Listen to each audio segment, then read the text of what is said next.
clearly was a terrorist attack, and it was a car loaded with highly explosive materials that detonated. I think they're doing a very good job of carrying out an investigation, and I think when they have facts, they'll release those facts. Or there are reports, rather, that the UK is not sharing targeting. Yeah, a couple points. The United States, there's reasons why we have those assets in the region, and that is to collect intelligence, and we're actioning on that. Obviously, I won't go any deeper when it comes to intelligence matters.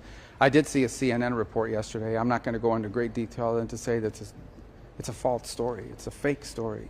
And what's happening now is people with a business card that has a government email on it become sources because they don't know, they're not even in the know. So they either have an agenda or they want to make themselves important. And it's been a plague of story after story that's either inaccurate or misleading. And that falls in the category of both, that story does. Is it your assessment that Russia does not really want peace? Well, we can only go by what we see. I mean, I think they've stated clearly what they want is they want the rest of Donetsk.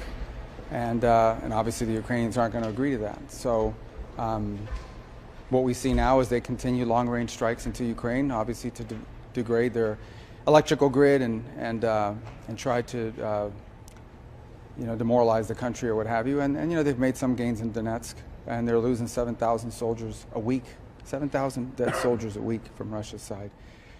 So as of now, I mean, that's the assessment we have to make. They've made a demand that Ukraine can't agree to, and so we're sort of where we are at this point. Mr. Secretary, I was told by the European representative on foreign policy, Kallas, that it was discussed, the Venezuela military operations were discussed. Not with me. No one raised it. I mean, no one in the meeting raised it. It was raised in meetings. Not with me. They didn't raise it with me. They may have raised it among themselves, but they all came now from CELAC or whatever they were at. But it didn't come up once in any of the gatherings that we had, either last night or today. And will the Saudis get a security deal that is better than the deal that Qatar previously got? Well, we're still working through all that. I mean, obviously, all that will be announced just prior to or during the visit. But we'll have some good agreements to sign with them. A lot of progress has been made since the president's visit there. So we're working through that. I feel good about where it's at. There's still a few things that need to be tightened up.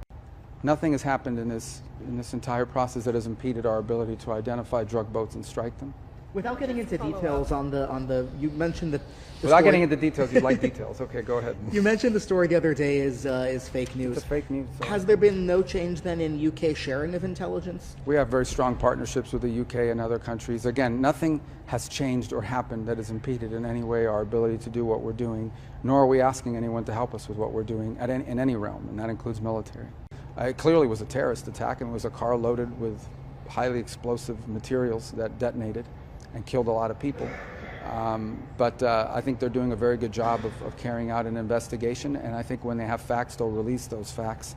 So, but clearly, I mean, we're aware of the potential that it has, and so we spoke about that a little bit today, the potential that it has to become something broader. But I think we're going to wait to see what their investigation reveals. We've offered to help, but I think they're very capable in these investigations. They don't need our help, and they're doing a good job. But yes, look, certainly there's some concern about events in the West Bank spilling over and creating an effect that could undermine what we're doing in Gaza. We don't expect it to. We'll do everything we can to make sure it doesn't happen. All right, let's get out of here before they...